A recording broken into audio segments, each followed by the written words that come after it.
Hello, everyone, and welcome to the July 14th, 2023 edition of Collect Our Cousins, Engaging White People in the Struggle for Full Democracy. I'm Karen Fleshman, founder of Racy Conversations and of Collect Our Cousins, a live stream series where I'm interviewing the people who inspire me the most to keep going and keep engaging my cousins in the anti-racism struggle. And today I'm super excited to have Jason Biehl join the conversation. Welcome, Jason. Thank you so much. It's an honor to be here. I'm really excited. Yeah, share a little bit about yourself and maybe mention how we recently connected. Sounds great. So born and raised in Washington, D.C., still live like just outside Washington, D.C. And I often say that like a turning point in my life was switching majors to African-American studies at University of Wisconsin-Madison when I was 20 years old. And I had been a journalism major. And I'd read Nelson Mandela's Long Walk to Freedom, and I couldn't believe that I didn't know what apartheid was and that injustice was still going on. I attended an elite, apparently all boys prep school for 9 years in DC. Yet I ended up feeling, deceived by and kind of critical of that education. And so that led to some awakening and, took a leap of faith, switching to African-American studies. Didn't know white folks on that path. I know that call home to my parents was awkward, even though, they're liberal and I have very cool parents compared to some people. And yet still, I didn't really know how to explain it other than I was, kind of searching for the truth. And, fast forward to this era. And how did we connect? I think it was through Lynn Burnett, right? The white answer. Oh, actually, we were at Paul Kibble's retirement party. Paul Kibble's retirement. Okay. I thought we'd connected before then. But yeah. Oh, yeah. Well, yes, I think we met each other originally through Lynn Burnett, and then we were at Paul Kibble's retirement party, which was so lovely. Shout out Paul Kibble. What an incredible mentor, elder, role model. Just a wonderful, wonderful human being. Absolutely. And I'll just say that's when one of the benefits, obviously there's been a lot of, traumatic times and unjust times that we can speak to, but the pandemic actually has enabled me to connect, via Zoom and in community with so many folks like that, Paul Kibble and Chris Crass, and like completely look up to and am growing that, white anti-racist community, and also with white men in this work kind of throughout the country. And that's giving me reason for hope, and really, care about increasing that belonging in this work.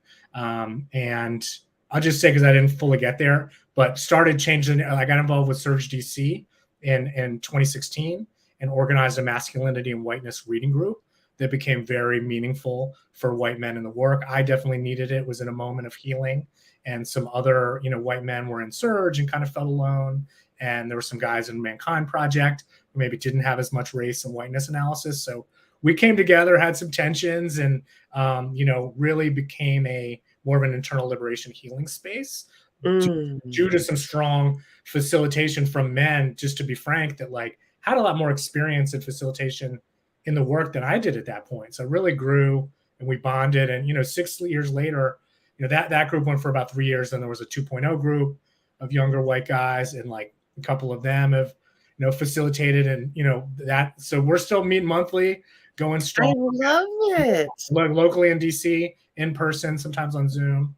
But that's been wonderful. And then started change the narrative in 2017, really naming the need for white Americans to be engaged in this work of race and equity and justice and whiteness, to interrogate our whiteness and, to practice the skills of anti-racism.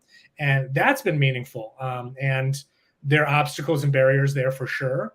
But I'm thrilled to be in collaboration with several Black women and women of color in that work, including Dr. Azeb Kinder, who's a principal collaborator in Philly. We actually had a session on Wednesday, unpacking racial identity at a local school. And we talked some about Tulsa and like, the affirmative action thing and the there's so much happening in real time that it's upsetting, and it's I would love your thoughts on like how to respond to that all, you know, in the work, because it's a lot. Yeah, well, I always turn to community and turn to each other and phone a friend, phone an elder, phone a mentor, phone a mentee, Yeah, check in, see how people are doing and ask for help when you need help. These these times are rugged. It's a lot. It yeah, can be a lot. yeah. We're getting some comments here. What helps you?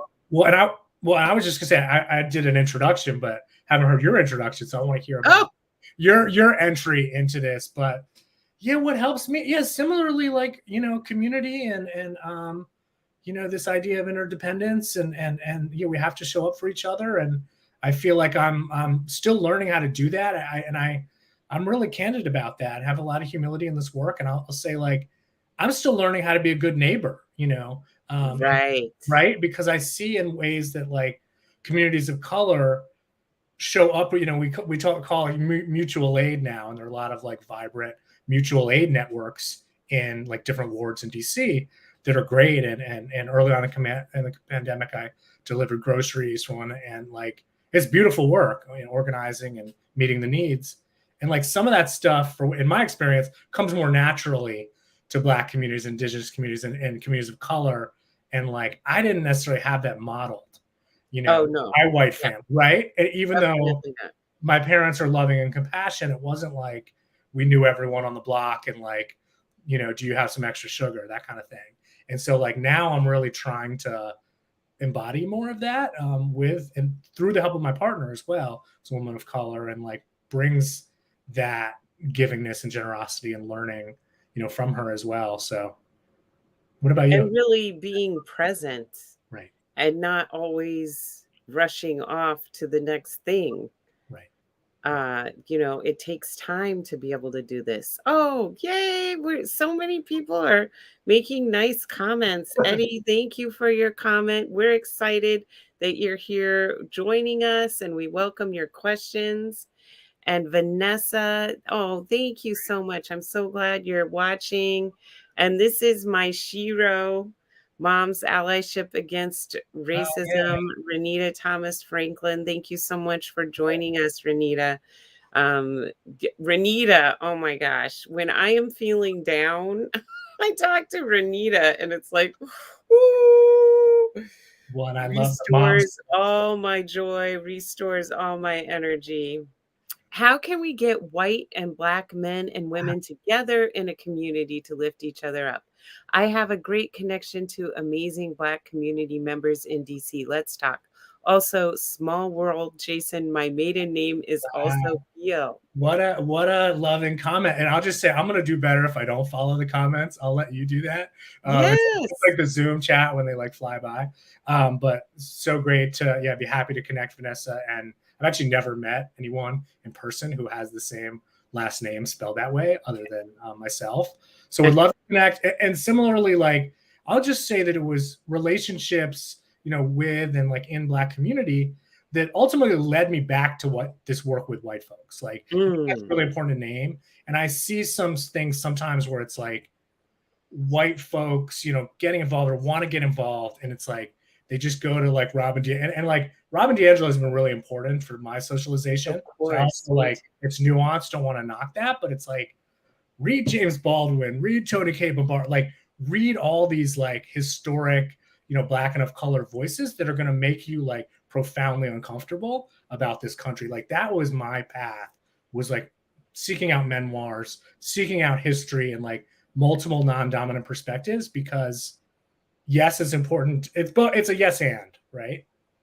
But I think that there are white folks who, like, want to make progress in this work, who haven't really gotten out of that bubble of Yes. whiteness, both Yes. physically, both learning wise, and, like, physically and interpersonally, right? And Yes. I think ideally you want both. You want to be studying from a wide realm of, folks of color, and also, like, be building those diverse relationships in our lives. So Correct.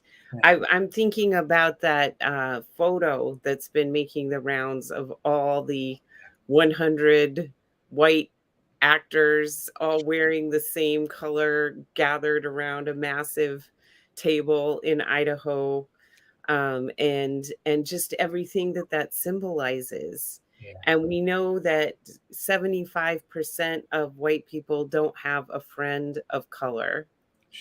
And then something like 80%, this was a Department of Labor study, that 80% of job opportunities come through people we know. And Right. then you put that in the context of the affirmative action decision, Yeah. where it's like white people have a lock on opportunity Right. through our intergenerational privilege that we then hoard and pass on to our kids. Right. And we call that merit. And it's unfair to open the door just a teeny tiny bit so that someone who has been excluded for generations can get their foot in because they are less qualified. And I lived that at St. Albans. I'll just say I saw like straight C students go to Yale because of money. I mean, like literally, like they like bought their spot. And For those who may be unfamiliar, could you tell us a little bit about what St. Albans is and the yeah, kind of people who go yeah. there? Well, now I hope I don't get in trouble with the alumni network. But no, it's founded in 1909, and it's in its elite prep, all boys school, and I went to a Beauvoir for second and third grade. Well, it's interesting actually. I went to public school for kindergarten first, Merch, and sometimes that question comes up like, when did you have your first like black teacher? Like growing up, right? And some people would be like, wow, not until college or like all these things. It's like I actually had a black woman teacher kindergarten and first grade. So I think like growing up in DC, and it was like Chocolate City at the time, absolutely like plays a role in like my racial development in some ways that are advantaged over folks who grew up in really lily white environments. But I went to Beauvoir. I got my first year class was also 41. So I was like getting lost in the shuffle, had the privilege, my parents sent me to private school Beauvoir, which is beautiful, it's co-ed. But then I was second and third, and that led into either St. Albans all boys school or National Cathedral School all girls school on the close of the National Cathedral. And so it was an interesting. I don't recommend single sex education, and because I think that one, we got these messaging around like we're the best and the brightest, but then it's just like there was this sort of unchecked patriarchy, all the isms, right? Racism, misogyny, the ways in which we talked about, the girls, our sister school. It was really, damaging and harmful. And I feel like part of my path through African American studies and all that has also been unlearning aspects of this education and really like doing the men's work, like healing piece that admittedly is like come a lot later. Like I feel like 2016, like 2017, I really had some big reckoning around that. Whereas part of my racial journey work was starting like in the late 90s, and so anyway, yeah, I don't want to Yeah, take and it's also interesting because yeah, St. Albans is very similar to Georgetown Prep, yeah, right? Which is where both Neil Gorsuch and Brett Kavanaugh were, yeah, where Brett Kavanaugh was when he sexually assaulted Dr. Christine Blasey Ford, etc. So it is that toxic male privilege purview. It's interesting that you say that you don't recommend gender specific education. yeah. I went to Mount Holyoke College, which Uh-huh. is an all women's college, and I actually strongly support That makes sense. gender specific education. And I also support gender specific programming, for boys and for men, because I think it can be really helpful Right. in a positive, healthy identity formation Yeah. if it's not like we're Right. just going to have you stewing and brewing in toxic masculinity. And so maybe you can Exactly. contrast the difference between what it was like at St. Albans to what it's like in the men's group that you're a part of now. Yeah, that's a great point. And I've heard that it's better for girls and women, and that makes sense.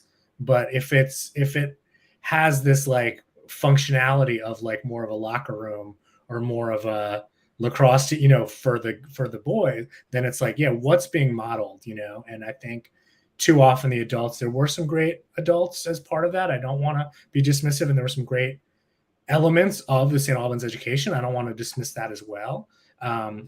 But yeah, I think what's different is that like we come together and we have some understanding of patriarchy and of white supremacy and of the harm that it really does us all, and that it's done in our own lives. So it's like the three pillars of our group are, healing, education, and action.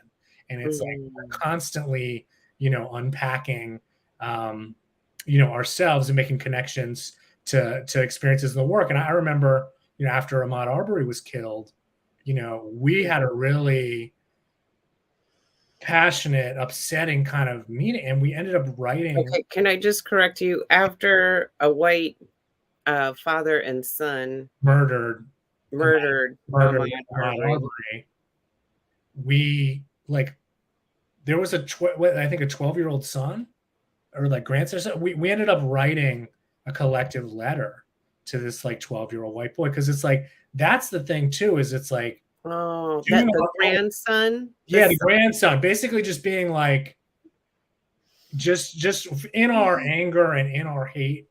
I mean, not our hate, in our just like our grief and rage and everything. We were like trying to find a productive outlet. And so like we were, and once again, it's like, that's been the beautiful thing about that group as well, as it's like, it's been 6 years going, really meaningful for all involved. And we just call it guys group, like we just come to, it's like, it's never had a real external facing thing, because it's not about that. It's been about our own work and our own healing. And that said, there are some, relationships of accountability. There's some relationships of giving money. There's some ways in which, showing up in person as well. But yeah, I don't know where else to go with that, other than like this internal liberation work is like, I'm very interested now in connecting it to work with white men, like in trainings and in workshops, and as well as like with young people and white boys, like at this intersection of race and gender, as well as class. Because I actually talked with Paul Kibble about this, and he was like, he's been doing men's work, obviously back since the 80s and 90s. And youth work.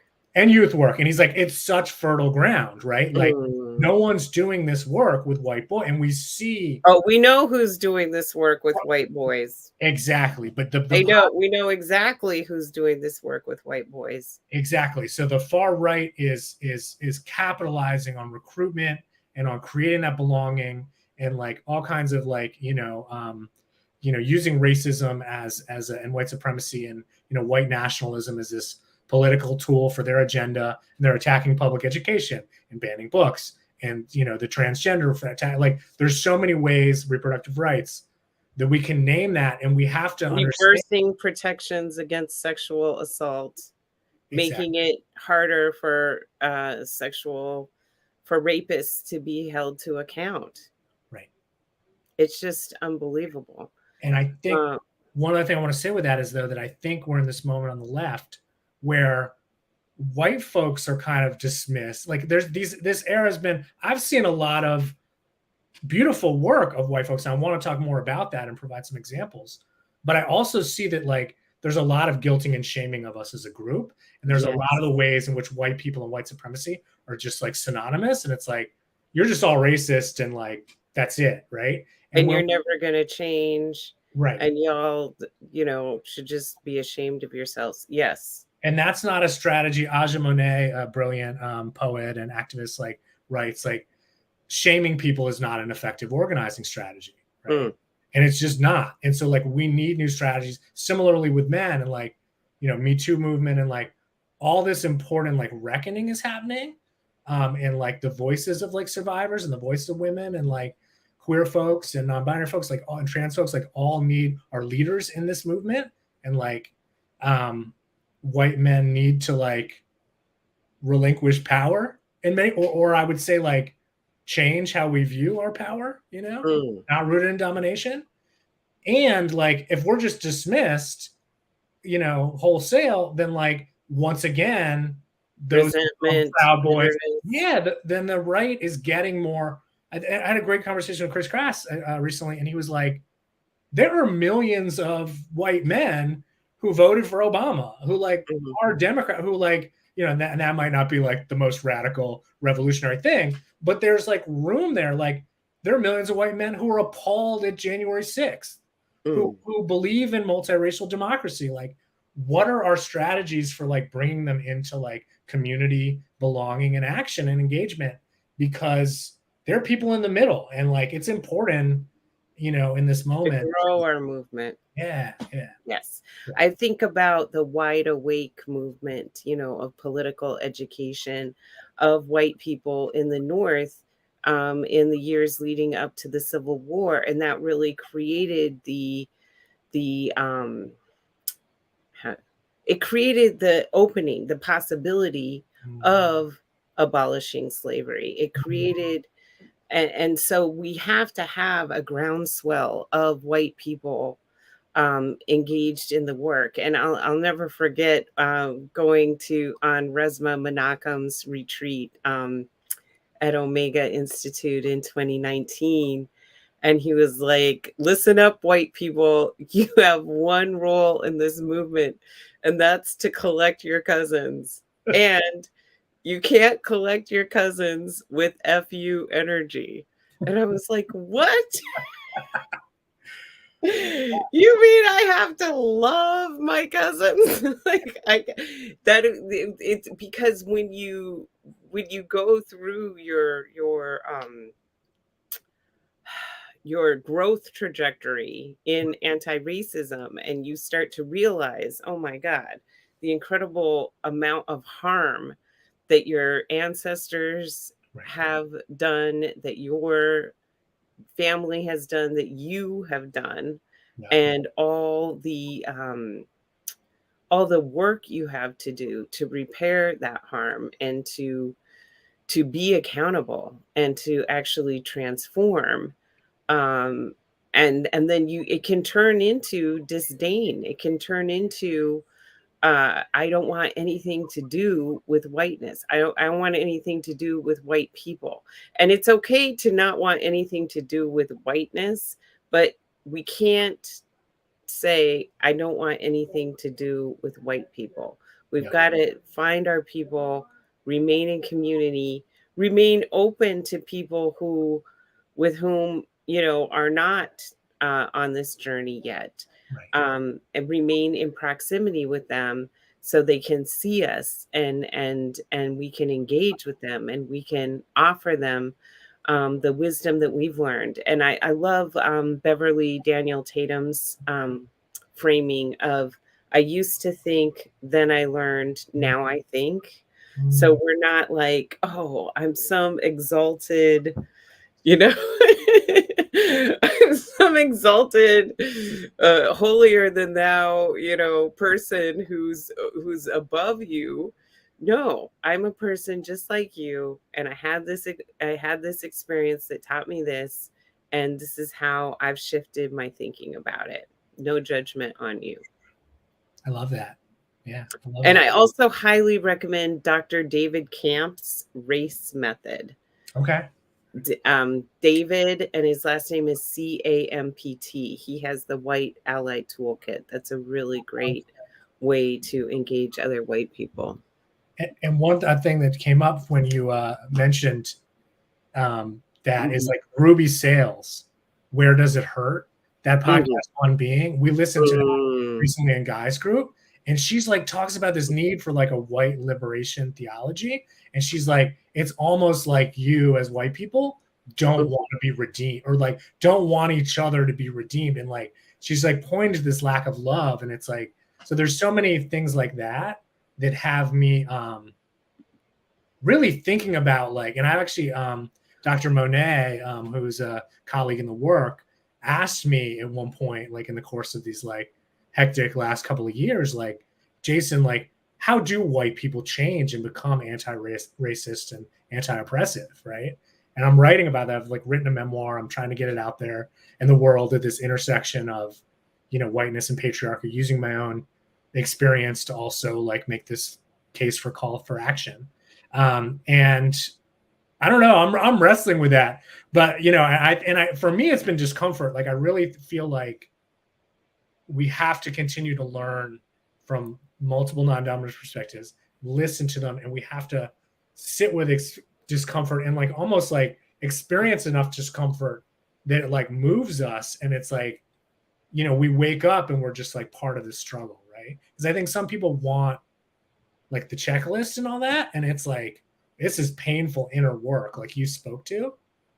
And so I'd be curious, you, because I know you're like out there, like activist, organized, like gotten arrested, showing up, the Brett Kavanaugh hearings. You were recently in Colorado, like organizing against the assault weapons and all that. I would love to hear some of your like stakes in the work, kind of. Yeah, of how I got involved. And then I do want Yeah. to touch on, there was a question about relationship building, interracial relationship Okay. building. Okay. Um, you know, I think a lot of my activism really stems from being adopted, Okay. and also the way that I was raised. Like my parents told me from the time I was born, from the time I could talk, they said, you were adopted and we love you very much, and we we really really wanted you, and if you want to find your birth parents, that's totally fine with us. Like it will not have any bearing on our relationship. We completely respect that. But I think like being adopted for me just really highlighted how completely random life is. Like I could have been born in this circumstance or in that circumstance, or maybe I could have not been born at all. You know what I mean? And like, it just gave me a real love of humanity in a way that like I was so grateful to both my birth parents for going carrying me through and giving birth to me and then giving me to someone else, and also to my adoptive parents of raising me in this loving way. So but yes, I mean just different thing. When I grew up in an all white community, almost entirely white community that had been a hotbed. It was a hotbed of the John Birch Society. It had been a sundown town. Okay. And when I was in elementary school, conservative parents tried to ban Judy Blume books from our school library. And I led a petition drive on the playground at recess. And I took my petitions down to the school board meeting and I made this impassioned speech about how important Judy Blume books were. And we got to keep them on our school library. So I also think like that early activism experience and the early victory just kind of really showed me that yes, you can have an impact on things and you don't have to just sit there and like let things happen. You can engage and shape the way things are, and that we have a lot of power when we organize with other people. Right. And then as far as racism, I worked in social change my whole career. The early part, I was helping immigrants become citizens of the United States. And then I shifted focus to youth workforce development. And that's when I really faced my racism because I was mentoring all these young Black and Brown adults. And I was like, why do I have so many harmful assumptions and stereotypes about you, And also, how is it possible that we live in the same country and our lives are so Yep. completely, completely different? Yep. And it just raised my self-awareness of my privilege so much, listening to what their stories, right? And then I was preparing them to go work in tech companies, thinking I was doing a good thing, right? And Yeah. in a sense, I was. I mean, they're doing really well financially, but they were subjected to so much harm in these companies. And when they started talking to me about it, that was when I had that revelation where I'm like, oh my gosh, racism is the underlying problem to so many other problems in our society. And unless and until we address racism, everything else we do is going to be minimally effective. Yep. Unless and until we address racism. Yep. And that's what led to my my shift to focusing on racism. But I wanted to there was a good thing here. Okay. About relationships. If 80% of our job opportunities come from people we know, and 75% of it's not just white men, white people Yeah. don't have a friend of color, not only Black friends, but a friend of color. Well, we can see the problem instantly here. We must get white men and women, in my opinion, to forge meaningful relationships with Black men and women. Then in the future, people will not have to experience the lack of Black teachers in their life experience. Building uncommon connections is almost always the best answer to many social challenges. Vanessa, I agree with you, and have done a lot of work on creating interracial sisterhood spaces to build community across not only race but sexuality, gender, et cetera, et cetera. Um, uh, because we don't have these spaces. Like I say all the time, I live in one of the most diverse areas in the country, right? And 9 times out of 10, if a white woman invites me to something, almost everybody there is white with a few Asian Americans. And when one of my Black women friends invites me to something, I'm one of maybe 2 white women who are there. And I'm like, we have to create space.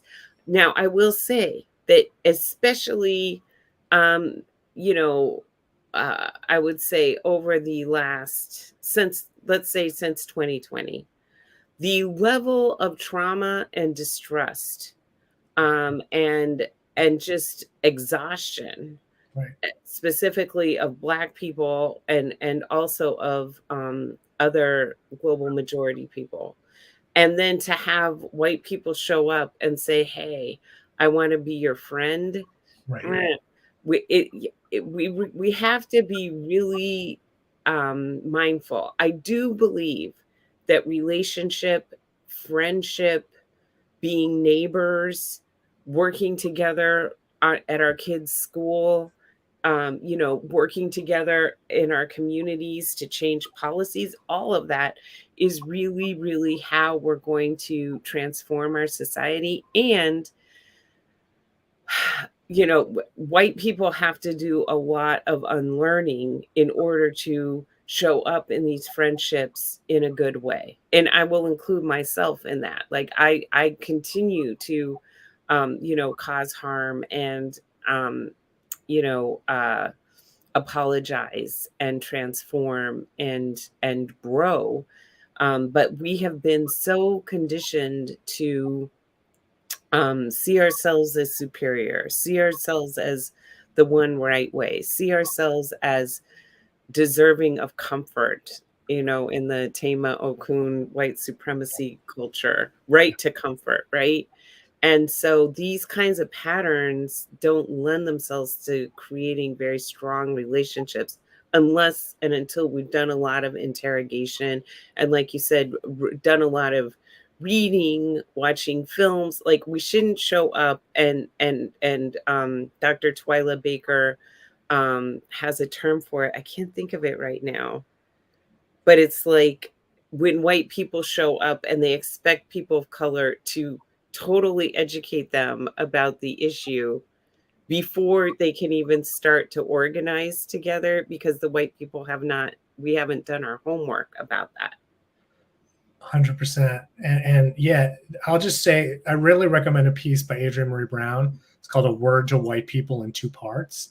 And it's got so much power and challenges and all that. And in there's a link to Alexis Pauline Gumbs. I think I'm saying that right. And there's a link to her like Harriet Tubman's standards for white friendship.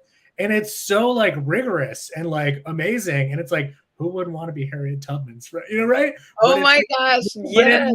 It means like there's a responsibility for us to do our own work to be in this struggle, to be deserving of that trust, right? And like, that's what it is for me. Like, I absolutely, like, African American studies, like, I was like, oh, I get this. Like, I behaved as a, toxic, white person in some ways, like in my 20s and stuff, because I distanced myself from other white folks who didn't get it in my book, and gravitated towards Black folks and Black community, and like this position myself as like this ally who gets it and who's down and like all that. And I read about that and did a lot of like well-meaning harm there. And yes. And Malcolm X also told us, don't do that. Don't do that, right? And so it's like, because there's a piece of it, like there is a guilt, and there's like once we get that acknowledgement of this country's history, this country's white supremacy ongoing, there's this desire to distance ourselves from that. And yes, there's just like, and to get Black people to absolve us, yes, of our participation in that, and to be the cool white person. And I have 100% been there. Yeah. And I'll just say, like, when I came back to DC from the Bay Area, like, there was vibrant social justice community here, and like, in wanting to network and like meet people, like, I already thought of there was some ego and all that. And I'll never forget, like, even on LinkedIn, like, friending like a Black woman who I didn't know, but who there was mutual people, right? It was like, I knew there was like independent school educators and all that. She declined it. And then like in person, I ended up meeting her at a function. She was like, said straight to me, she's like, I'm not a stepping stone.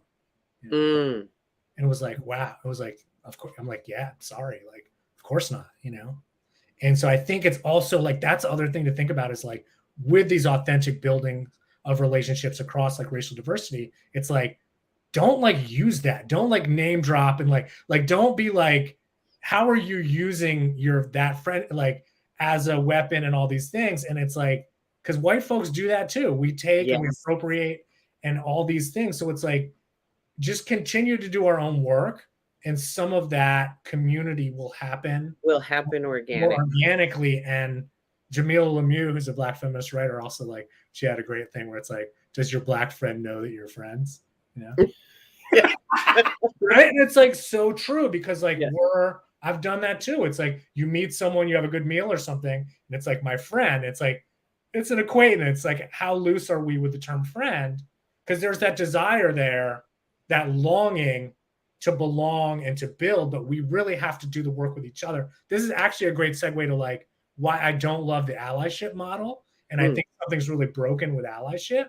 It's because we have to do our own work and recognize our own stakes in the work and show up for each other.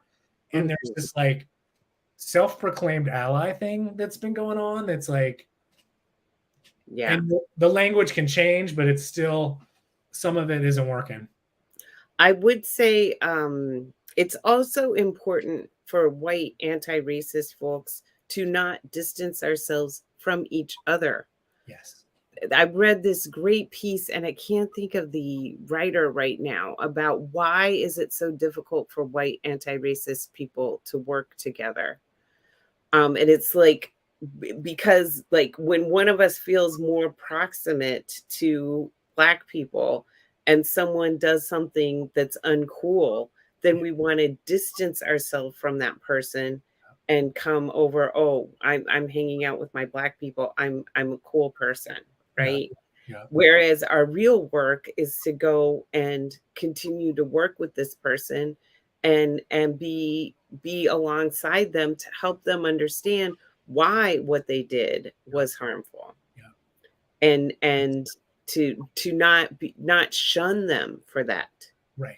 And this has been a big dynamic that I've had to overcome too, is my desire to distance myself and to be an individual. Like, what? How is that doing anything? Well, I had a moment after George Floyd was murdered where, the independent schools, folks trying to figure out, like, so much pain and trauma, and people, and a white woman friend teacher, like, was basically like, I'm so upset, I'm calling all my Black friends, like even folks I don't know that well, and I was kind of like, like, do you want, and like, we ended up having a one-on-one to like unpack that, because it was like, it's a natural impulse to go there, but like, sometimes like Black folks need just like space and time, and right, if you don't have that existing relationship, like maybe don't call somebody up, you know, or like, so I think like, yeah, there's a questions of boundaries, and like there's a lot of layers to this, and we need to be open to the fact that we're not going to get it right all the time. Mm. We're going to make mistakes,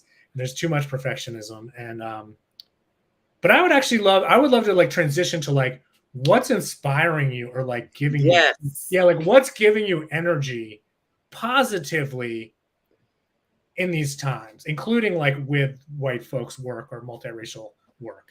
And before we get there, there's so many great Oh, comments, and I want to pop some up, but uh I want to go back to Harriet Tubman's Rules for White Friends for a minute. okay. There is an excellent book that I highly recommend. I think it's called The Agitators, Three Friends Who Fought Right. for Abolition. And it is about Harriet Tubman's decades long friendship with two white women, abolitionists. And it is so inspiring to read. I always get inspired when I read about John Brown, and I read about, Frederick Douglass and Harriet Tubman. But this book in particular, because it shows how the abolitionist families like knew that they were unlikely to see the end of slavery in their lifetime, but they stayed in the struggle, and they were raising up their kids to carry it to the next generation. And they just kept going, and they kept agitating, and they kept, going door to door and having their abolitionist conferences, and persuading people one on one. And I think there's still so much to learn from those models. So that inspires me. I would say definitely the direction that Surge is going in. Surge has this amazing, I think it's a 3-year strategy with 5 planks. And 2 of those planks are around school boards. So Surge is supporting anti-racist school board candidates and getting school boards to pass anti-racist resolutions. I myself just ran for school board last fall. I plan to run again in 2 years. And I encourage every single person. Listen, this Moms for Liberty is no joke. And we cannot let them be the only game in town. They're running for school board now. 2 years from now, they'll be running for Congress. So we have to start running for school boards too. And I know that like for, more progressive people, we often shy away, or I'm not really qualified, or, we don't want power. Like we're like, we don't aspire to holding power over. But you can get in school boards and be responsive to your community and represent your community and get stuff done that's going to set the next generation up.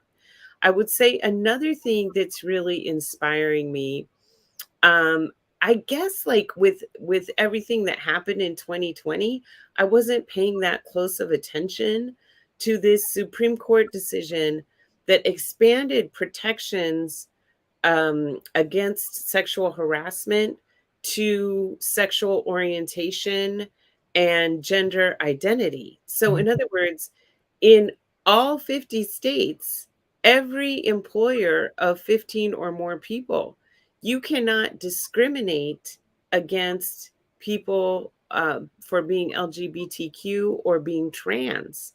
You can't harass them. You can't do all this stuff. I'm doing a sexual harassment training video, and that's why I've been reviewing everything I know about. And I was like, wow, that is like a huge victory, So sometimes it's so, and I get so down and overwhelmed with this Supreme Court and everything else, and just feeling like what? And then we also have to really celebrate the wins. Yes. So I want to speak to that actually a little bit. Is that a good segue? Or yeah, that's a great segue. Well, I was part of like an intergenerational network and trying to get like a Surge youth network off the ground. And that was beautiful. And I learned a lot from that. And when I came on board, it was like 2021, it was 5 white youth and 5 adults and some elders, and just, it was just, organic and over Zoom and Tuesday evenings, like just great. And like we did a Padlet retreat, like summer of 2021, it must have been. And the youth identified, it was like right when the anti-CRT stuff was happening. So it was like responding to all that, like the book bans and like this. And before that all like morphed into the anti-trans, policies and things we're seeing in states. But so it's really important to find the intersectionality and all that, right? And Preston Mitchum, who's a great Black lawyer and activist here locally, he writes a piece where he talks about, LGBTQ rights is a Black issue, and movement for Black lives and Black Lives Matter is a queer issue, and it's like the more we can align those movements and not be siloed, it's so important. And women's rights too. Women's rights and reproductive rights.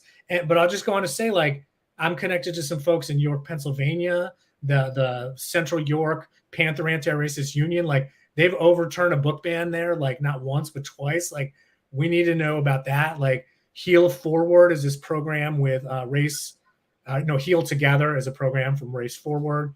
Ana Mercado is doing some wonderful youth organizing work. I'm trying to actually get a white anti-racist youth summit.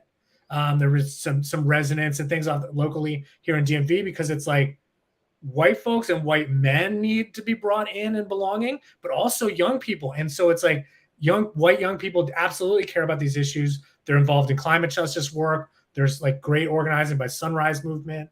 Other examples like Stop Cop City. I know a lot of white folks involved in that. Resource Generation is doing some money moving, redistribution of wealth work. Like, I'm on a chain and it's like a woman just gave $10,000 to like the Stop Cop City organizers. It's like, yes, and it's like, and Stop Cop City is making real headway. And that's a pivotal thing, because they're going to want to grow that into other and the intersections with that, with climate justice and the environment, to like raise this forest to build this like friggin' cop training center. It's like so wrong and unjust. So I think I'm inspired, and I just want to name too that it's like Lynn Burnett's White Anti-Racist Ancestry Project is so important, and like him doing that storytelling gives us role models, and then connecting the dots with young people and doing that political education piece is so needed, because the longer I'm in this work, I just want to say, like, I'm inspired by people of all races and genders and backgrounds. And I'm also seeing people in the work who are like, who are about the likes and you know what I mean? Like, there's like questionable like practices, and Mariam Kaba and others in that new book, Let This Radicalize You. I know they write about this like hero worship and this like pedestaling of like folks. That's probably not a word, but like, yeah, they're folks with real integrity in this struggle as white folks. And then there are other folks who really aren't, Well, you know what? Yeah. I'm like, anyone wants to be a part of this struggle, come on down. I'll take you. Whatever size, shape, form, you want to do it your way, you do it your way, you do it this way, you do it that way. We're all moving in the same direction. Yes. I'm always like, after the last white person flips anti-racist, then will I have any critique of how people are gonna, do this work? We each gotta do it the way we think is, and also, of course, paying attention to what data tells us is effective. Right. That's also important. But I want to touch, when you said that you wrote a story, because I'm afraid we're going to have to go, and we didn't even get to all these amazing comments. Okay. So many good ones in here. It just really deeply touched me when you said that your men's group wrote a letter to that 12-year-old grandson. Yes. And I would just love to hear if you feel comfortable just sharing, what did you say to him? To be honest with you, I don't remember. This was like, there have been so many examples, but it's just like something along the lines of like, this is not your path. Like, this is not who you are. And like, you are a beautiful you are a beautiful young boy. Yeah. Like, we have love. You don't have to follow Exactly. these role models. There are plenty of other paths for you to take, and there's plenty of people who will Right. love and embrace you and want you to be part of this journey. Right.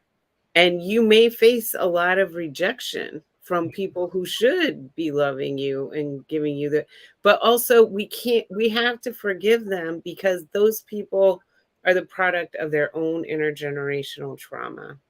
Right. But their trauma doesn't have to land on you. Right. But this whole piece about reaching out to white boys, Yeah. especially, but I would say all white young people, Right. is so important. I remember here in the Bay, a friend of mine connected me with a friend's son who was in high school and was white and was coming into his anti-racism consciousness. And he was in such deep depression Mm. and despair of, I am white, therefore I'm wrong. Right. And, how like being me is bad. Yeah. And it's so intense in their identity formation when they get into that.